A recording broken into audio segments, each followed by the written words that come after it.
E eis que chegou um dos principais da sinagoga, por nome Jairo, e vendo-o, prostou-se aos seus pés e rogava-lhe muito, dizendo: minha filha está à morte. Rogo-te que venhas e lhe imponha as mãos para que sare e viva. E foi com ele e seguia-o uma grande multidão que o apertava.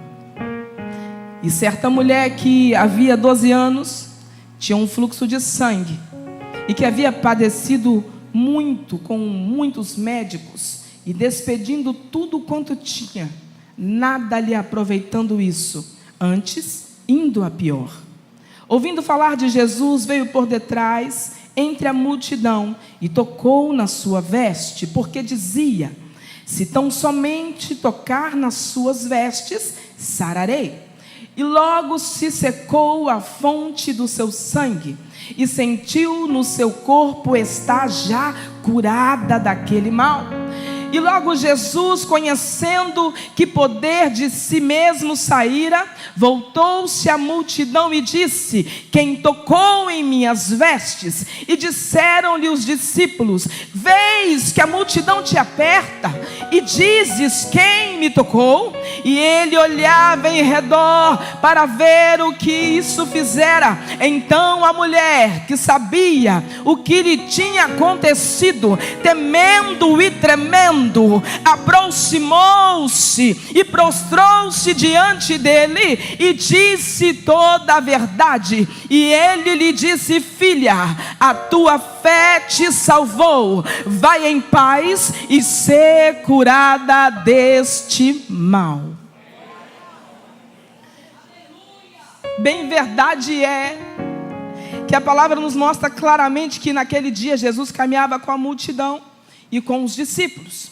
Quando então um homem por nome Jairo rogava a Jesus que Jesus fosse até a sua casa para que Jesus curasse a sua filha, pois a filha de Jairo estava quase morrendo.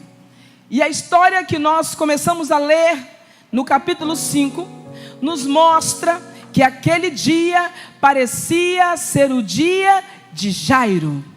Aquele dia parecia ser apenas o dia do milagre na família de Jairo. Mas uma mulher que a Bíblia diz, uma mulher com muita fé, resolve então se meter no meio da história, aleluia. E aos olhos da multidão, aquela mulher surgiu do nada, porque quando você começa a buscar o teu milagre, quando chega o dia do seu milagre, alguém pode dizer: de onde saiu? Saiu do nada, surgiu do nada, apareceu do nada. Mas Jesus já conhecia, e eu vim te dizer nessa noite: parece que é só o dia de Jairo, mas também pode ser o seu dia. Mas tu vai precisar ter ousadia na presença dele. Enquanto eu fui lendo a história dessa mulher, o caminho que essa mulher percorreu até chegar ao milagre, foi isso que me chamou a atenção. E é sobre essa jornada que eu gostaria de ministrar nessa noite, rapidamente, em palavras sutis, para que você entenda, anote, grave, e amanhã de manhã você ainda esteja lembrando dessa mensagem, aleluia. Porque a mensagem que você ouve aqui na igreja não é só para que você seja cheio, mas é para que você saia daqui transbordando de azeite, aleluia. E o vaso que está transbordando, ele começa a derramar para o vizinho, ele começa a derramar para o vaso que está do lado, está entendendo? A palavra que Deus está ministrando aqui nessa noite não é só para você, ela é para a tua família, ela é para os teus amigos, ela é para a tua faculdade, ela é para o teu emprego também. E se eu posso colocar um tema na mensagem de hoje, o tema seria o caminho até o milagre. Diga comigo: o caminho até o milagre. A palavra nos diz que aquela mulher do fluxo de sangue conviveu com a dor durante 12 anos. E a primeira questão que precisa ficar clara aos nossos corações, aqui nesse lugar, é que a dor também faz parte de quem encontra Jesus. a dor também faz parte da vida de quem toca em Jesus. A dor também faz parte da vida daqueles que se decidem por Jesus. Aleluia. Por isso o teu coração hoje pode ficar descansado, mesmo que você esteja passando por um processo de dor nessa noite. Eu vim pregar para alguém que está com o coração ferido, que está com o coração em dor, que está pensando, será que Jesus se esqueceu? Mas eu vim te dizer aqui neste lugar, a vida com Jesus também tem dor, a vida com Jesus também tem sofrimento, a vida com Jesus também tem renúncia, a vida com Jesus também tem luto. Mas quer mandar a saio. Mas o que você não pode se esquecer é que com Jesus a alegria vai ser eterna, é que com Jesus o céu é para sempre, é que com Jesus a coroa não muda. Levante a tua mão e adore aquele que é dono da eternidade. Fica tranquilo se você estiver em dor, porque em Romanos 5,3 diz assim, olha: e não somente isso, mas também nos gloriamos nas tribulações, sabendo que a tribulação produz paciência, e a paciência experiência, e a experiência esperança.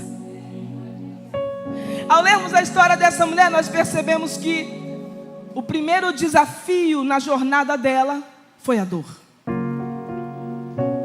E toda vez que nós estamos em dor, e posso te dizer isso com propriedade nesse lugar, toda vez que nós estamos em dor, nós temos os nossos limites expostos. Toda vez que alguém se encontra em dor, essa pessoa tem os seus limites expostos. A Bíblia diz que aquela mulher tentou de tudo: médicos, recursos, estratégias humanas. Olha o que diz: e havia padecido muito com muitos médicos, se despedindo de tudo quanto tinha, nada lhe aproveitando, antes indo a pior. Aquela mulher teve os 3 principais eixos da sua vida expostos por causa da dor. O primeiro eixo da vida que ela teve exposto foi o eixo do seu limite físico, e havia padecido muito com muitos médicos. O que certamente gerava nela uma fraqueza, gerava nela uma dor, gerava nela muito cansaço, gerava nela algo que o expunha, que a expunha diante da sociedade. Talvez você esteja assim aqui nessa noite, com a sua dor te expondo fisicamente. Alguém olha e fala: está cansada. Alguém olha e fala: está prostrado. Alguém olha e fala: não aguenta mais. Mas eu vim te dizer que Jesus está passando, que Jesus está passando, Jesus está passando. O segundo limite que ela teve exposto foi o limite financeiro. E nós sabemos bem que vida financeira é algo importante dentro da família, consequentemente na sociedade e na nação. O texto diz que ela, despedindo tudo quanto tinha, ou seja, ela gastou tudo o que tinha, tentando se curar. Ela gastou todo o dinheiro que ela tinha tentando se curar. E eu queria que você imaginasse uma pessoa que sofre de uma enfermidade chegando ao ponto de pobreza, por tentativas, querendo alcançar alguma coisa, buscando ajuda no dinheiro. Aleluia. E o Senhor me trouxe aqui nessa noite para te dizer: não importa se a tua dor está expondo o seu limite financeiro, não importa se a sua dor está fazendo você passar vergonha, não importa. Sabe por quê? Porque Jesus está passando. E quando Jesus está passando, Ele fala: não se preocupe, porque a glória da segunda casa, a glória da segunda casa vai ser maior, vai ser maior.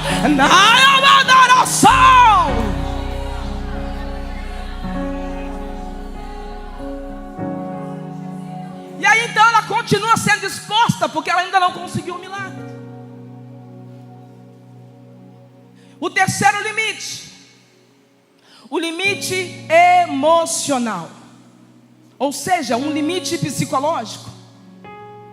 Após tentar muitos médicos de nada se aproveitar, é muito provável que uma frustração, que um desânimo, que a desesperança tenha tomado conta da mente e do coração daquela mulher. Porque o sofrimento prolongado leva ao que nós chamamos na psicologia de exaustão emocional. É o famoso eu não aguento mais. É isso que a dor faz às vezes na pessoa. Quem está passando por um processo de dor, quem está passando por um processo de tribulação, pode chegar a um limite emocional, pode sim chegar a um limite psicológico, porque nós não estamos isentos disso. Você vai ficar isento um dia, mas enquanto você estiver na terra, vai passar as tribulações dessa terra. Mas há um Deus, e Ele está passando. Eu não sei se você está entendendo, mas Ele está no meio da multidão nessa noite.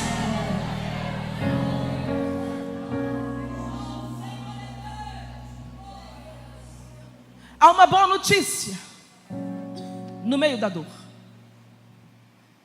É que nós só conhecemos a verdadeira mudança quando a dor de permanecer como estamos se torna maior do que o medo que nós tínhamos de avançar. E eu vou repetir para você assimilar o que Deus me deu.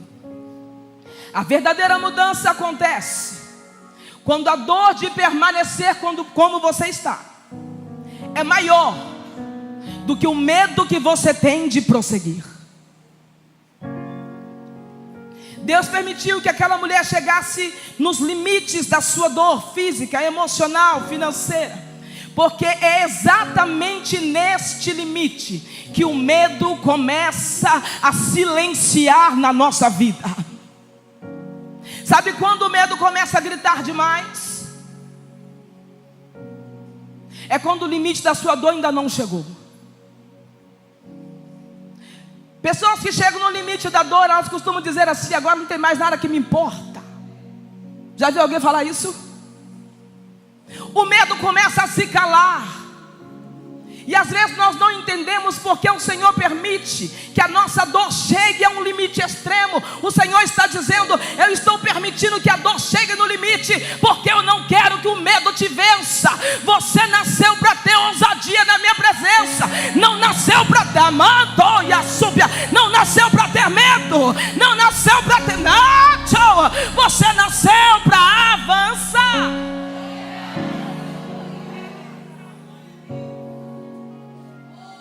A dor expõe um limite. Todas as vezes que você estiver vivendo momentos que te causam dor, todas as vezes que você dizer assim: eu não aguento mais, lembre-se de uma coisa: é tempo de avançar na presença de Deus. Meu Deus, se a dor daquela mulher fosse suportável, ela teria continuado em casa. Se a dor daquela mulher fosse ainda suportável, ela não teria enfrentado a multidão para conquistar o que queria. Se o limite financeiro daquela mulher não tivesse se disposto, ela permaneceria no mesmo lugar onde ela estava. Se a dor de Ana fosse suportável, Ana não teria chorado amargamente diante do Senhor, mas foi no limite que Samuel começou a ser gerado. Se Paulo e Silas não tivessem chegado ao limite, talvez eles não cantariam. Tu me adora e eu visito a tua casa. Tu me adora e eu visito a tua família. Tu me adora e eu visito a tua saúde.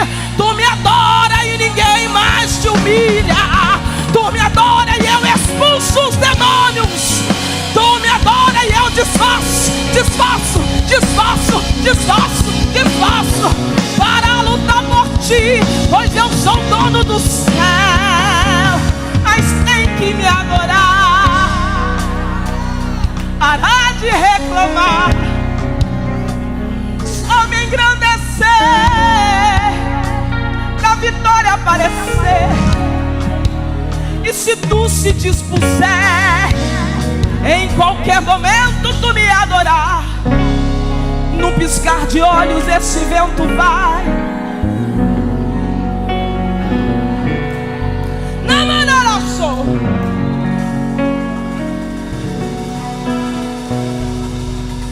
Vocês são bons, hein? Interessante dizer nessa noite, eu não posso deixar de te ministrar isso, é que o limite da dor faz em nós o que o comodismo nunca faria. Por que que eu falo de comodismo? O limite da dor tirou aquela mulher de dentro da casa onde ela estava há 12 anos. Isso significa que o limite da dor nos tira do comodismo, porque o comodismo gera algumas coisas em nós. E a primeira coisa que o comodismo gera é a paralisia. Uma pessoa acomodada tende a permanecer sempre no mesmo lugar. Logo, ela não evolui para nada. Se aquela mulher não tivesse tido a sua dor chegada ao limite, ela não sairia de dentro de casa. Eu vim nessa noite te dizer que quem decide sair do comodismo começa a alcançar novos níveis na presença do Senhor. Sai de casa, Aramandaraço, Namandaya, subia, sai de casa, sai desse sofá, Nayamandoque, Namandaramandaia, sou, Namandaya, subia. O Senhor está dizendo para alguém aqui nessa noite: eu não quero te ver acomodada. E aí começa a doer demais e nós não sabemos por quê.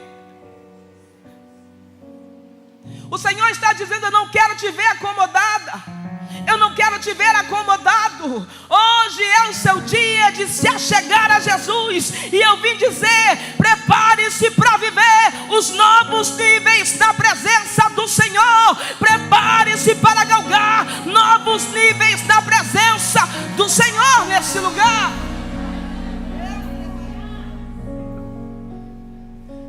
Às vezes Deus nos tira da zona de conforto,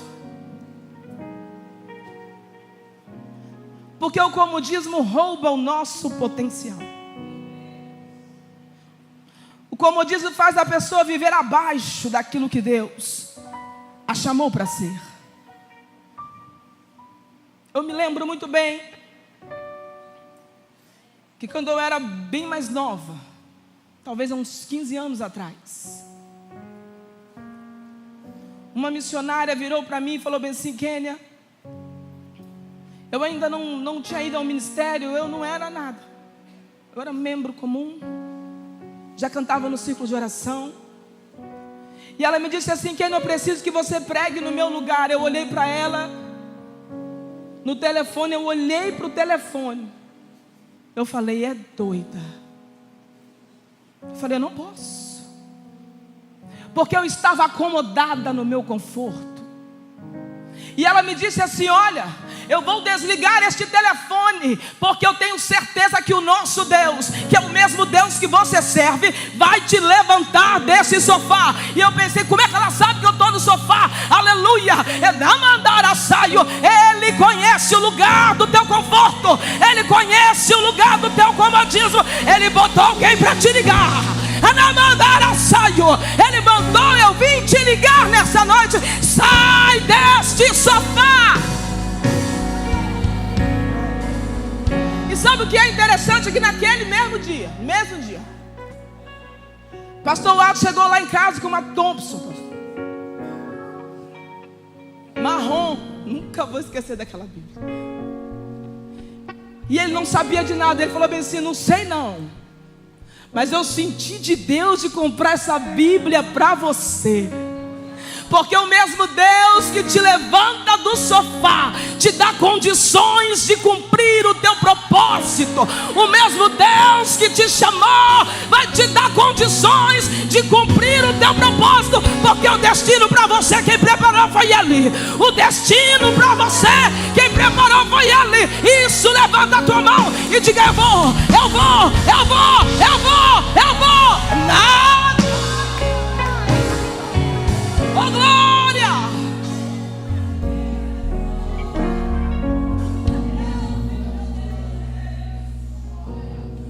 E aí eu me lembro que então eu fiquei com muito medo.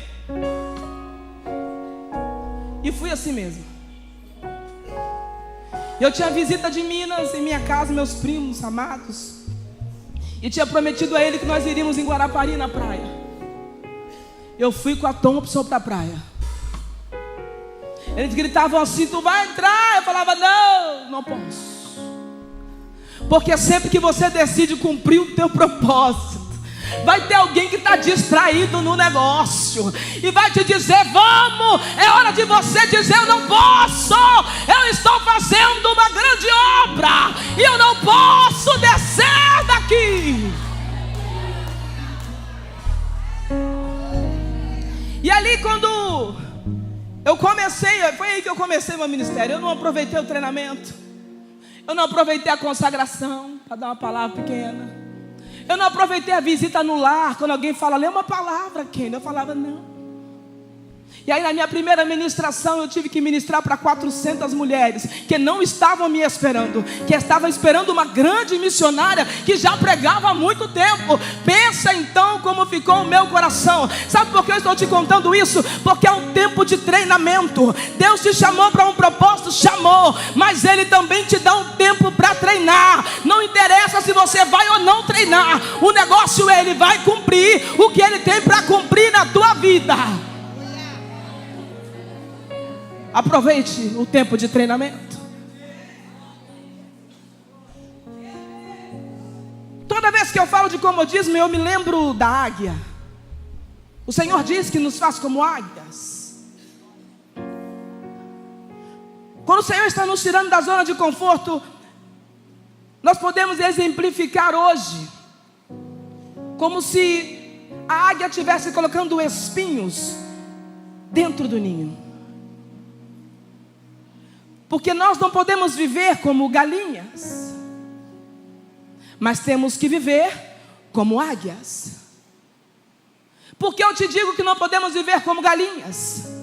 Porque a galinha, ela vive dentro de um quintal, e quando a noite chega, quando a dor chega, ela fecha os olhos e fica desapercebida. O Senhor está dizendo para alguém aqui nessa noite: eu não te chamei como galinha na minha presença, eu te chamei como águia na minha presença. A tua visão não é limitada, você não fecha o olho por causa da dor, você não para de orar porque está na luta, você não para de adorar porque está doendo, você não deixa a Santa Ceia porque está passando dificuldade, você não deixa o culto porque alguém te caluniou. Não, você está entendendo que a dor é Deus colocando mais espinhos do ninho. Ele está dizendo: voa, Ele está dizendo: voa. É por isso que a dor está aumentando, é Ele colocando espinhos do ninho. Está entendendo?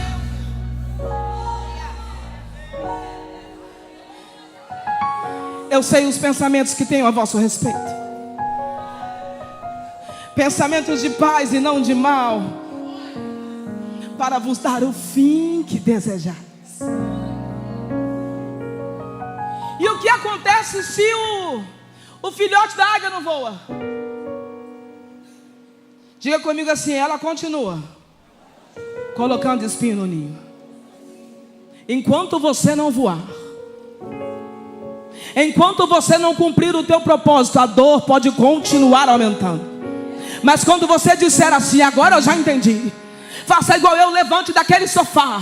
Eu levantei daquele sofá com a cara e com a coragem, sabendo que não sabia nada, porque quem sabe tudo é Ele. Sabendo que eu não podia nada, porque quem pode tudo é Ele. Sabendo que eu não cantava nada, porque quem fazia voz era Ele. Sabendo que eu não tinha mensagem, porque a palavra é dEle. Eu vim te encorajar nessa noite. Levanta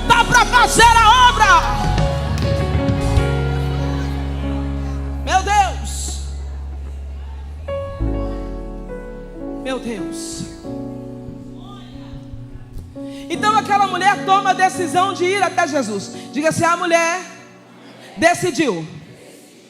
Quando aquela mulher tomou a decisão de se movimentar, veja o que ela disse. Versículo 28.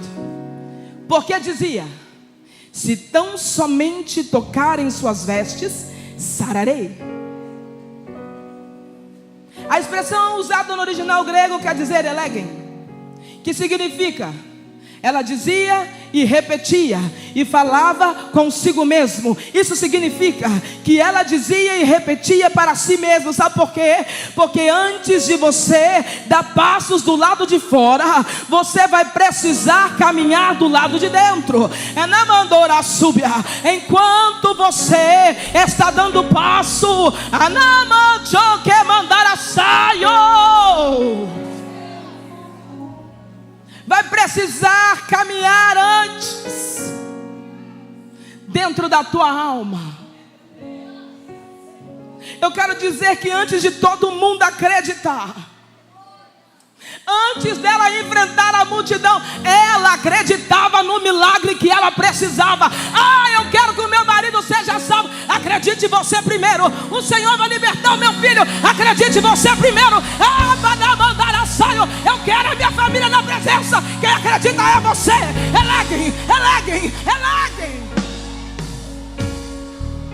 Ela repetia para ela mesma. E tem umas irmãs que é igual eu, é doida mesmo, né? A verdade é essa, nós somos doidos. Lavando vasilha, a gente começa a pensar: Jesus vai fazendo. Eu acredito que o Senhor vai levantar. Eu acredito que é o Senhor quem vai fazer. Eu acredito que é o Senhor quem está no comando. Eu vim te encorajar nessa noite e vim te dizer que tu não é tão doida quanto parece. É gente assim que alcança milagre.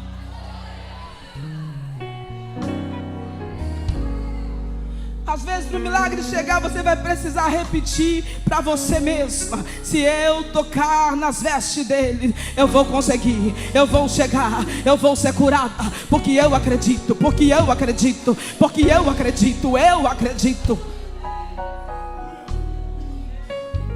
Depois que ela toma a decisão de ir até Jesus, agora ela precisa tocar nas vestes de Jesus.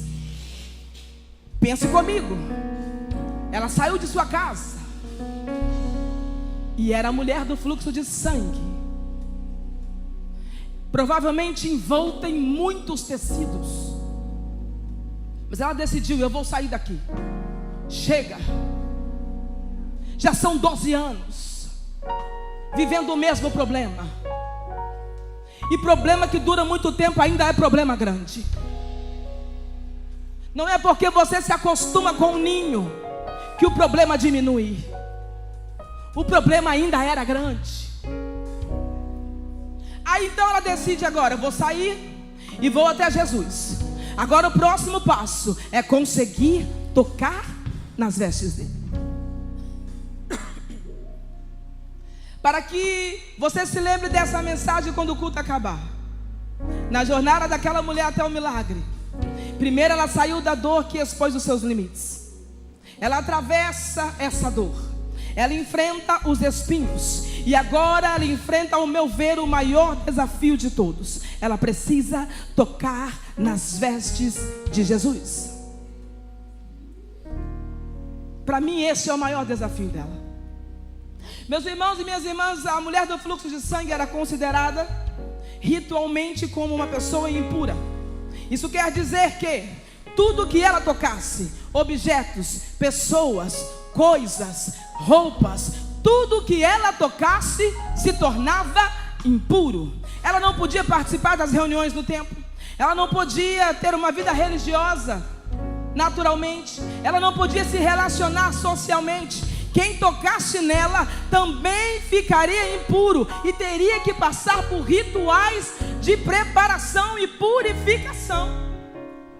Ou seja, tudo que ela tocasse ficava, e tudo que tocasse nela ficava.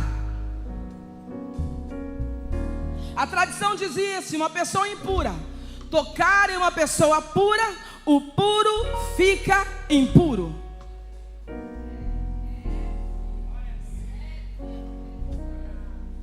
Mas ela acreditava: se uma pessoa é impura,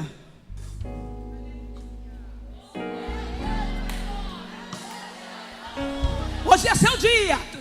Mandaraço. Se uma pessoa pura tocar, se uma pessoa impura tocar numa pessoa pura, eu ficaria.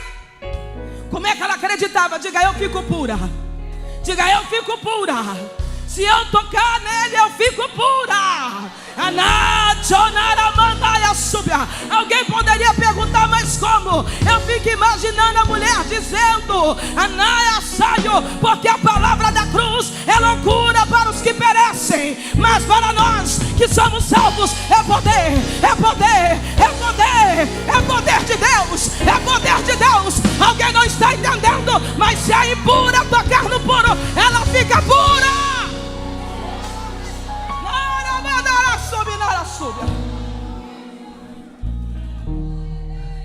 Versículo 30 diz assim, olha: e logo Jesus, conhecendo que poder de si mesmo saíra, voltou-se para a multidão e disse: quem tocou nas minhas vestes? Jesus pergunta para quem? Diga: para a multidão. Com isso ele dizia: olha, a Bíblia vai dizer aqui que a multidão apertava Jesus.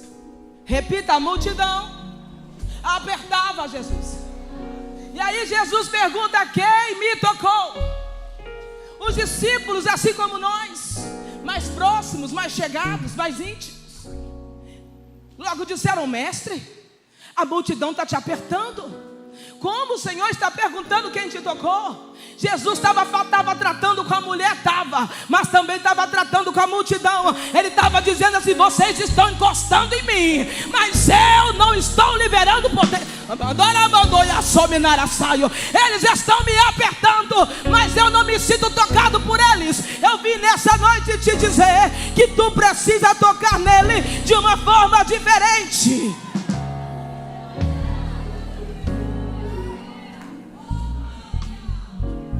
E ele olhava em redor para ver o que estava acontecendo. Então a mulher resolve falar a verdade. Quando Jesus olhar para você, quando Jesus olhar para mim, Ele quer ouvir a verdade. Ah, mas ele já sabe. Mas você precisa declarar, que é para você mesmo entender quem você é e o que Ele está fazendo na tua vida. O negócio aqui não era o que a multidão estava fazendo, apertando Jesus.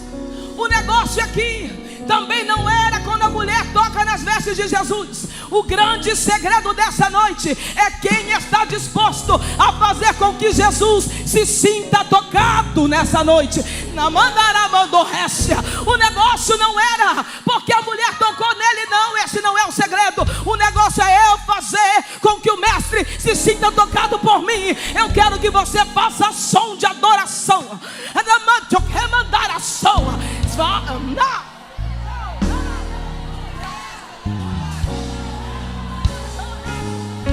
Faça com que ele se sinta tocado. Faça com que ele se sinta tocado. Faça com que ele se sinta tocado. Faça com que nada mandou. Faz barulho, faz barulho.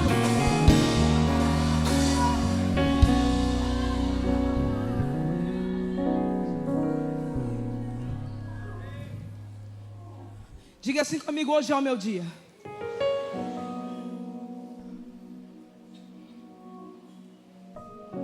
Parecia que era só o dia de Jairo. Jesus foi lá, curou a filha de Jairo. Mas ele também disse assim: olha, tem alguém aqui que saiu da posição de multidão. Tem uma mulher aqui que resolveu ser diferente. Ah, mas para que se veste assim? É diferente. Mas porque adora assim? Porque é diferente. Porque conversa assim? Porque é diferente. Ah, mas o sol está quente, mas é diferente.